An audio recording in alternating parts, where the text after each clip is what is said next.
So we are joined now by the Sixers play-by-play host, Marc Zumoff, here in the living room. So, Marc, thank you, first of all, for making the time and jumping on with us on the hotline here.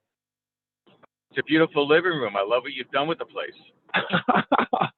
You know, we got the Temple flag in here, so we got Sixers memorabilia, so it's good stuff. That's what I'm talking about, the Temple flag for sure. Oh my God, it's funny. It's been a minute since we chatted, and I got to. It's funny. We've been almost playing tag with the last few guests we've been playing. We had John Giannini on a week ago, and he was talking about a fly fishing story. And then we had Marc Farzetta on Monday, and he's talking about how he ran into John Giannini on a fly fishing trip. And then he starts talking about how, when we're asking him how his show got started, he's telling me how, Marc Zumoff called him, and we're just laughing. We're like, oh my God, we're talking to Marc on Wednesday. So it's incredible how the domino effect of our guests the last few days. But, let me ask you that. I know we will obviously dive into the hoops, Marc, but what's it been like helping so many people in the Philadelphia area with broadcasting, we're doing this podcast because of, your encouragement for me when I was at Temple and, never to, lose the craft. And, obviously Marc Farzetta is having a lot of success with his podcast. So just how much has that meant to you, helping everyone out in the city and just in general across the nation? I think one day, Kieran, it's going to mean a lot being able to look back and see people who I've been fortunate enough to interact with. It's simply just trying to be a decent human being and be accessible to people. I remember what it was like being in high school, being in college, and even when I first started my professional career, how distant and how unattainable people seem to be to me, just in terms of how to make contact with them and how to get advice and how to get a job. So I've always kind of made it my mission to be accessible, and hopefully I've touched a few lives along the way and made them better. And my only response to those folks would be, don't thank me, just pay it forward. I love that. And speaking of the broadcasting world, it's been unique, to put it probably in an interesting sense, right? With the past year with the pandemic and just calling games without fans this past year. So, Marc, I guess the generic question, do you mind painting a picture of what this past calendar year has been like as the Sixers play-by-play guy and watching NBA games with no fans, calling games remote, and just this entire world? So just to touch on some of the more, I guess, notable moments, there was the March 11th game, which was the last game before fans at Wells Fargo Center, and that game was already being played under the specter of the possibility of a pandemic, with the city taking certain precautions. Already media members were restricted in terms of their ability to interact with players. And you just knew something bad was coming. And then right after the game was over, the NBA announced the suspension of the season. And then fortunately, they got it together to have the bubble. And by July, we were doing these, I guess it was these were like warm-up games or preseason games. And then by August, we resumed things in the bubble, and the Sixers, unfortunately, were eliminated in the first round. And then the quick turnaround, and our first sighting of live basketball was December 23rd when the Sixers opened at home against Washington.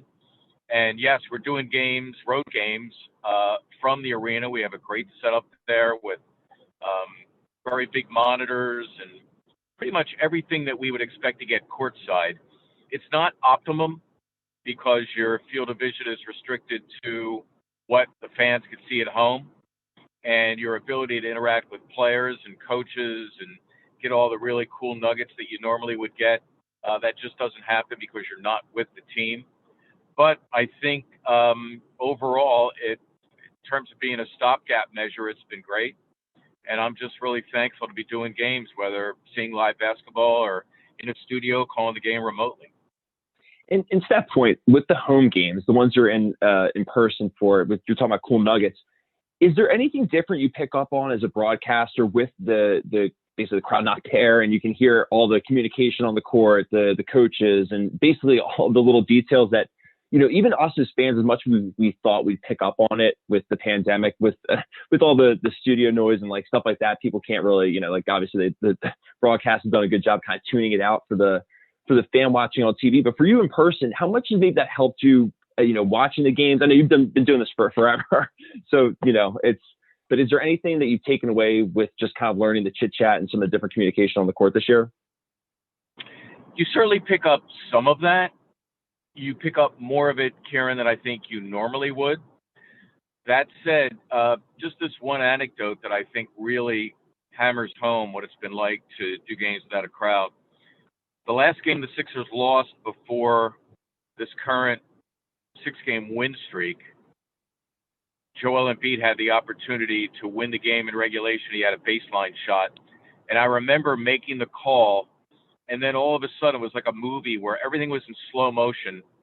And I could hear in the background players communicating with one another, the squeaking of sneaks, the ball bouncing on the court, all things that if the crowd was in an uproar with a potential game-winning shot, you would never even think that you would hear.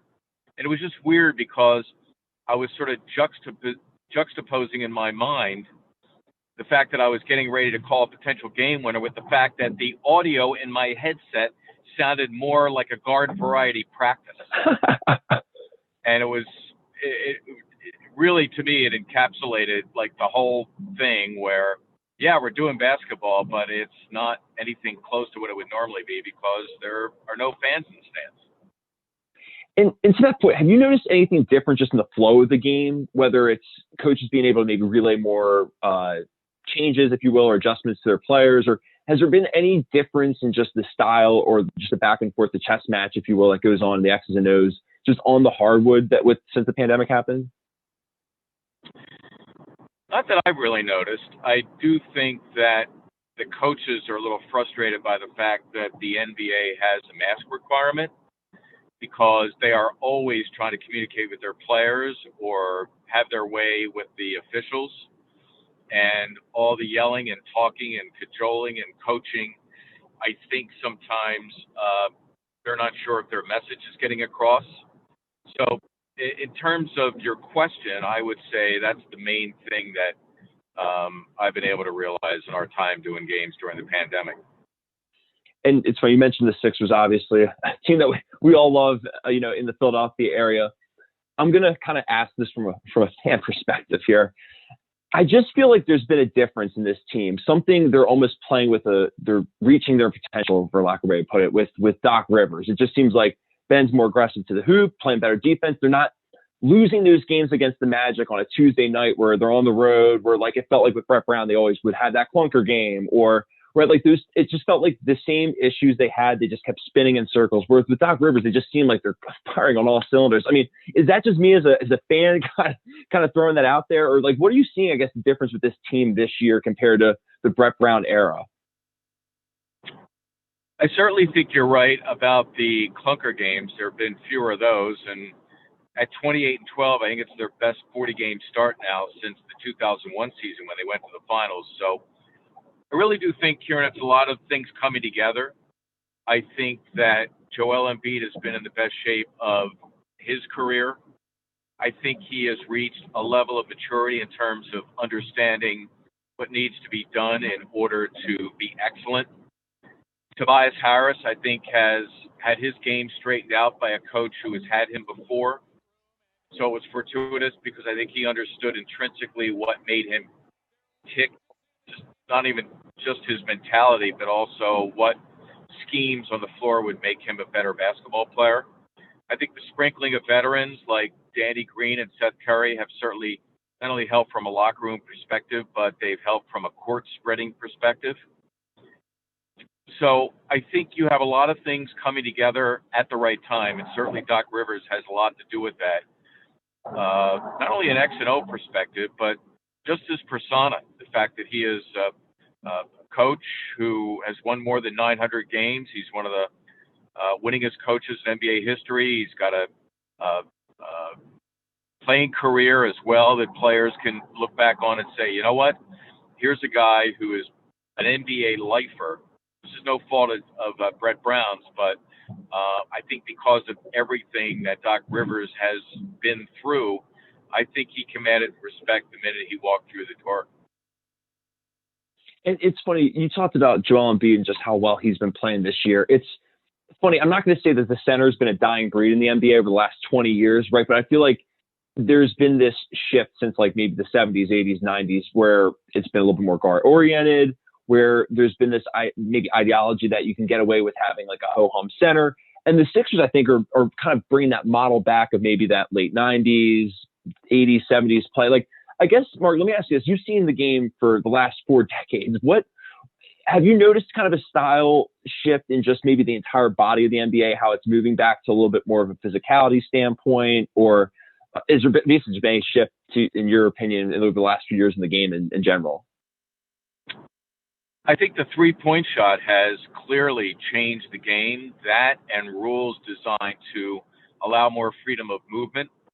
So you're seeing scoring now, for example, the Milwaukee Bucks averaging 120 points per game. I remember as little as 20 years ago, I'm not sure that Allen Iverson team hit 120 points in 2 or 3 games that season. There was a lot more physicality then. The three-point shot wasn't used nearly as much. And I think because of that, shooters, guards, because the floor is spread, I think their role has increased in importance. I still think that Joel Embiid has shown that there is room for a big man. I know that coaches really value the opportunity to go to a player like him, either out of a timeout or during the other team's run when you really need a hoop. So I do think that the role of the 5 spot or the center spot has changed. I think in the NBA now, if you look at Nikola Jokic of Denver and his abilities to work from the high post, to create and to shoot from the outside, that's more, I think, of what you're going to be seeing going forth. But I think there is still room for a dominant guy like Embiid to take residence in the low post. It's like what Larry Brown always used to say. It really doesn't matter so much what the superstar player does, as long as he has the ability to attract a double team, because once that happens, then you can get the defense moving, and depending on how that player acts, good things can happen. And also, shifting from the NBA circuits, I got to ask you a few March Madness questions just for fun. Well, I'll just throw it out. I'll just roll it in one ball for you. I know you're busy so much watching the NBA, so I know college is not the first thing on your mind. But have you filled out a bracket? Is there any teams you like in this March Madness pool coming up, especially the first round this Friday? You're gonna hate me, but I've paid, I think more attention to I don't want to be disparaging of anybody else, so I won't say it, but I have paid very little attention to college basketball. I have been so wrapped up with the NBA. So I do know that Drexel is taking on an Illinois team that has, I guess, at least a couple of pro prospects. So I'm rooting for Drexel or any Big 5 team that's in there, and of course, I'm rooting for Villanova as well. And it's funny you say, because I love the transparency. I'm not gonna lie, that Temple South Florida game when they played in the American Conference was the first game I watched all season. I was trying to show my Temple roots for us, pulling in the American. Well, it was Kieran. It was hard because you could tune in. I mean, every time I had the Temple schedule embedded on my calendar, and every time I looked at it, the game was being postponed. Oh, I know. It was horrible. And then, you had some teams in the conference that felt like we're playing 15 games. Some were playing 25. Well, yeah, through no fault of its own, I don't think the tournament has nearly the luster that it has in the years past. But hopefully by next year, things will be a lot more normal. Teams will play a normal schedule, and it'll be it'll recapture their days of glory in the NCAA tournament. No, I totally agree. I'll leave you with that kind of final question, Marc. How much different, just when you kind of say when it's all said and done with your craft, how much, and it's fun, I'd be brutally honest, if it's not much at all, how much would you just say, looking back on all this, you'll say it was completely different than every other year that you're broadcasting? So I think you're asking about the evolution of my craft and maybe how different it is, say, than when I first started out. Is that right? Yeah, absolutely. So just taking the TV gig, for example, I think now, and I think this is true of sports media professionals in general, that it's a lot more incumbent upon the individual to be flexible and to be multi-talented. So I'm expected to interact with people on social media. I'm expected to do some writing. I could be called on to do any one of a number of things. Certainly, when the Sixers are playing, I was doing interviews and I was putting together features. So, also technologically speaking, I think that places more demands on you. So, whether it's more cameras that are available, certainly now with analytics, there are a lot more stats that you're tempted to try to get into a game, or it takes you that much deeper in your research. So I would say, in a nutshell, those are the big differences from when I first started doing games back in '94, '95. Awesome. Well, Ty, we know you're busy calling games, so we can let you run along. We really appreciate all the time jumping on with us today. Kieran, my pleasure anytime, whatever you need. You know that.